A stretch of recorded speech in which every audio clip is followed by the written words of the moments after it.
प्रिय विद्यार्थियों, BCom part 1 business law, इसमें आज अपन पढ़ेंगे पक्षकारों में अनुबंध करने की क्षमता।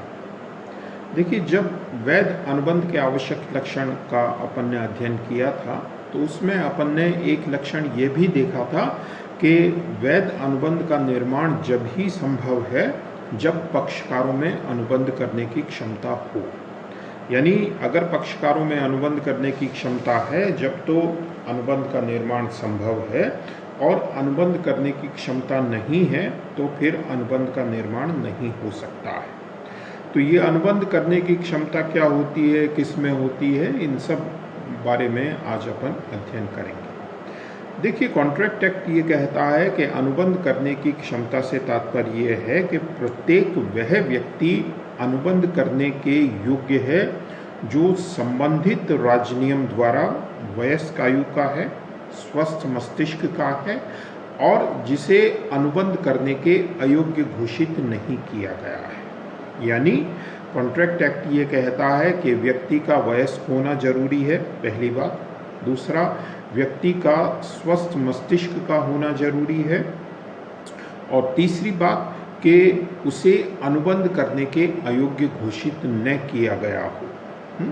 तो ये 3 प्रकार की अवस्थाएं अनुबंध करने की क्षमता को दर्शाती हैं, बतलाती हैं। यानी वयस्क अनुबंध कर सकता है, स्वस्थ मस्तिष्क का व्यक्ति अनुबंध कर सकता है, और जिसे अयोग्य घोषित नहीं किया गया है वो व्यक्ति अनुबंध कर सकता है।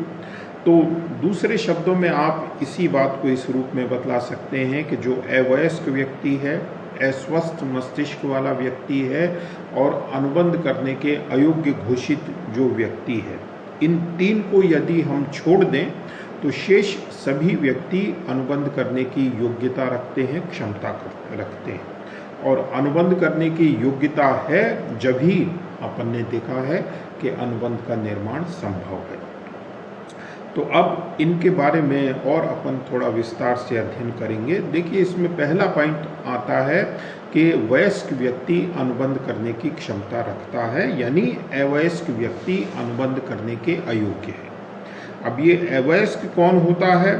तो कॉन्ट्रैक्ट एक्ट में ये बताया गया है कि जो भी व्यक्ति 18 वर्ष से अधिक आयु का है वो वयस्क की श्रेणी में आता है।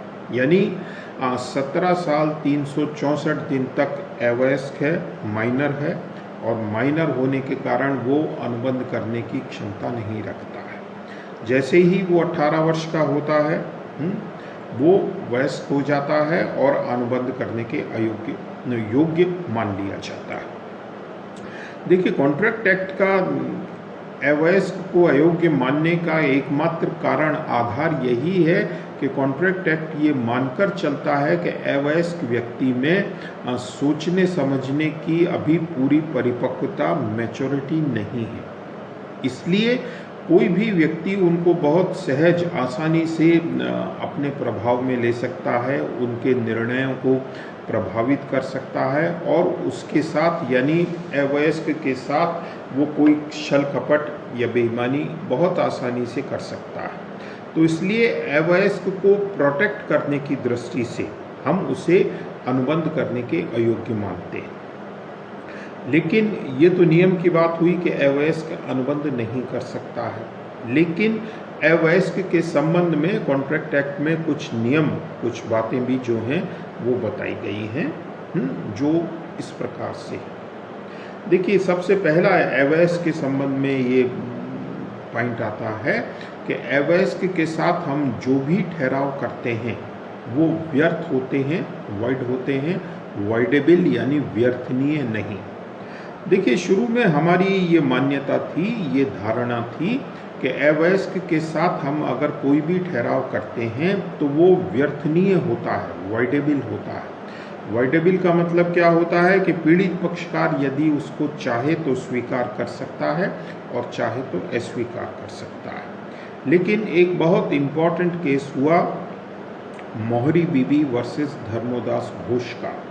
उस केस में ये बात उभर कर सामने आई कि अवयस्क के साथ आप कोई भी ठहराव करते हैं तो वो शुरू से ही, आरंभ से ही व्यर्थ है, यानी उसमें अनुबंध बनने की योग्यता बिल्कुल भी नहीं है। वो किसी भी अवस्था में अनुबंध में परिवर्तित नहीं हो सकता है। जो व्यर्थनीय होते हैं उनमें तो पॉसिबिलिटी है, संभावना है कि वो आगे चलकर अनुबंध बन सकते हैं अगर पीड़ित पक्षकार चाहता है तो, लेकिन जो व्यर्थ है वो कभी भी अनुबंध नहीं बन सकता है।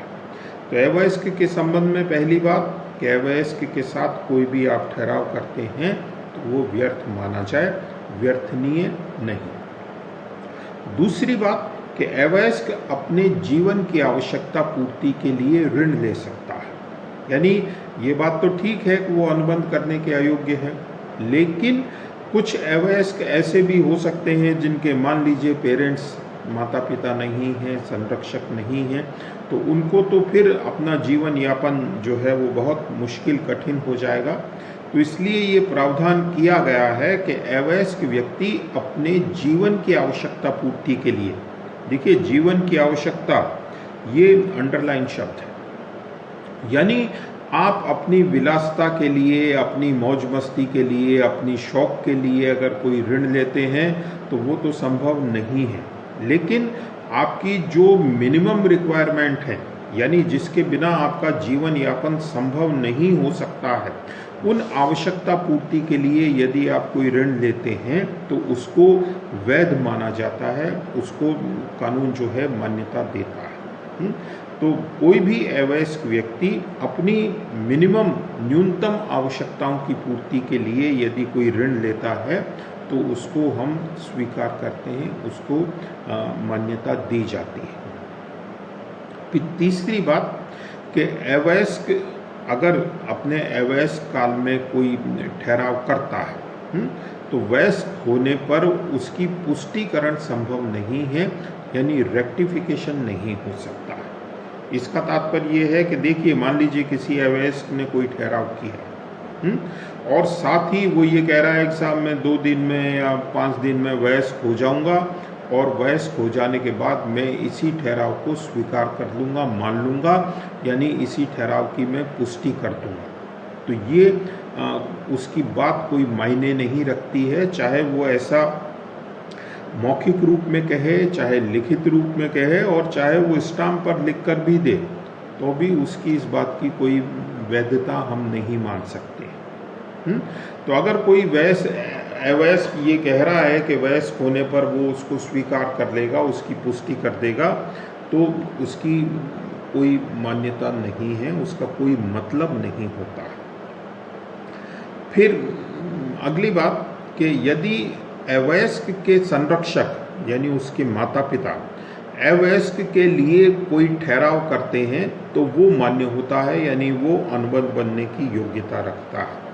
लेकिन उसमें 2 शर्तें हैं, 2 कंडीशन हैं कि जो भी ठहराव किया जा रहा है वो अवयस्क के लाभ के लिए किया जा रहा हो, पहली बात, यानी उस ठहराव का अवयस्क को लाभ मिलना है, उस ठहराव से उसके हितों की रक्षा होनी है। और दूसरी बात कि जो भी संरक्षक माता पिता अवयस्क के लिए ठहराव कर रहे हैं उनमें खुद में अनुबंध करने की क्षमता है। तो अगर संरक्षक में अनुबंध करने की क्षमता है और अवयस्क के लाभ के लिए ठहराव किया जा रहा है तो वो वैध होता है, मान्य होता है। फिर अवयस्क और अवरोध का सिद्धांत। अवरोध का सिद्धांत, इसको अंग्रेजी में अपन बोलते हैं डॉक्ट्राइन ऑफ एस्टोपल। देखिए, अवरोध का सिद्धांत अवयस्क पर लागू नहीं होता है। अवरोध का सिद्धांत क्या कहता है?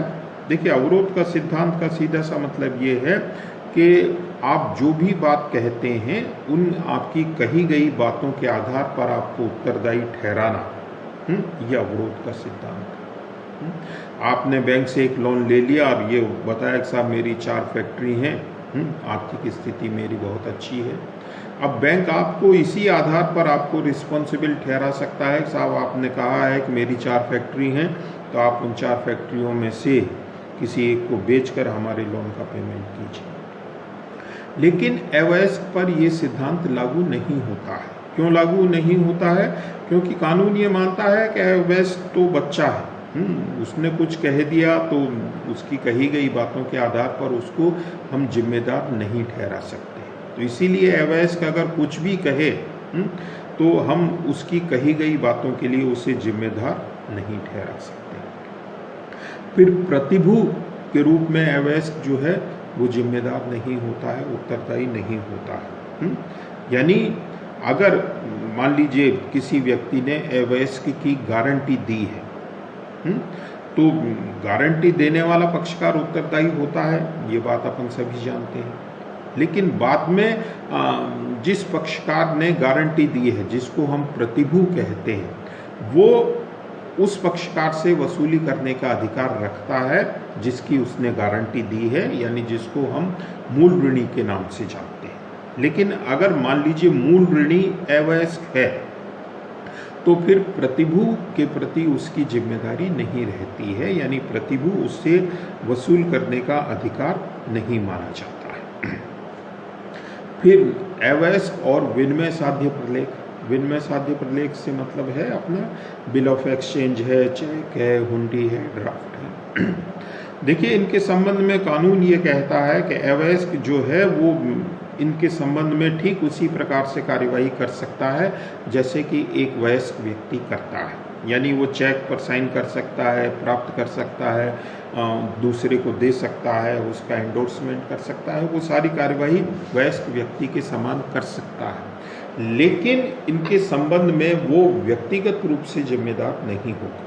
यानी जिस तरह से एक सामान्य व्यक्ति जो है वो इनके लिए व्यक्तिगत रूप से जिम्मेदार है, अवयस्क इनके लिए व्यक्तिगत रूप से जिम्मेदार नहीं होता है। फिर अवयस्क एवं पुनः स्थापना, यानी जिसको अपन रेस्टिट्यूशन के नाम से जानते हैं। देखिए, पुनः स्थापना का मतलब है पुनः स्थापित होना, यानी अनुबंध से या ठहराव से पूर्व की अवस्था में आना पुनः स्थापना कहलाता है। यानी जो भी लेन देन हुआ है उस लेन देन को वापस करना, एक दूसरे को लौटाना पुनः स्थापना है। तो अवयस्क पर पुनः स्थापना का नियम लागू होता है, लेकिन वो आंशिक रूप से ही लागू होगा। आंशिक रूप से लागू होने का मतलब है कि यदि उसके पास कोई पैसा है, संपत्ति है, वस्तु है, तो वो आप वापस उससे प्राप्त कर सकते हैं, और अगर वो वस्तु नहीं है या उसने पैसा खर्च कर दिया है तो फिर आप उसको व्यक्तिगत रूप से उत्तरदायी नहीं ठहरा सकते। दंडनीय अपराध, पनिशेबल एक्ट।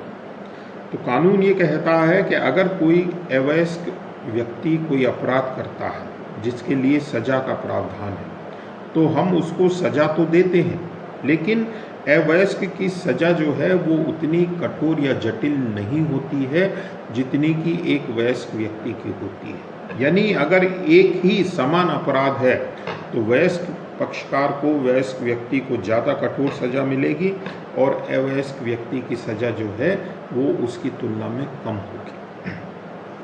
फिर अवयस्क व्यक्ति जो है वो कानून कहता है कि दिवालिया घोषित नहीं किया जा सकता है, क्योंकि जो व्यक्ति अनुबंध ही नहीं कर सकता है, जिसकी देनदारियां ही नहीं हो सकती हैं, तो आप उसको दिवालिया घोषित नहीं कर सकते।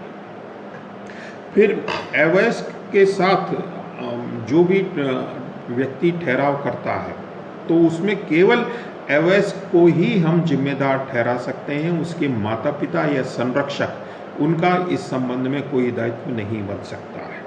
यानी जो भी कार्रवाई करनी है अवयस्क के विरुद्ध ही हो सकती है, उसके माता पिता के विरुद्ध जो है वो नहीं हो सकती है।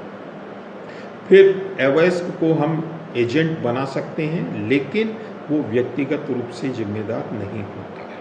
इसी तरह से साझेदारी में अपन देखें तो अगर सभी साझेदार सहमत हैं तो अवयस्क को हम केवल लाभों के लिए पार्टनर बना सकते हैं, साझेदार बना सकते हैं। यानी सभी साझेदारों की सहमति हो प्लस केवल लाभों के लिए उसको साझेदार बनाया जा सकता है।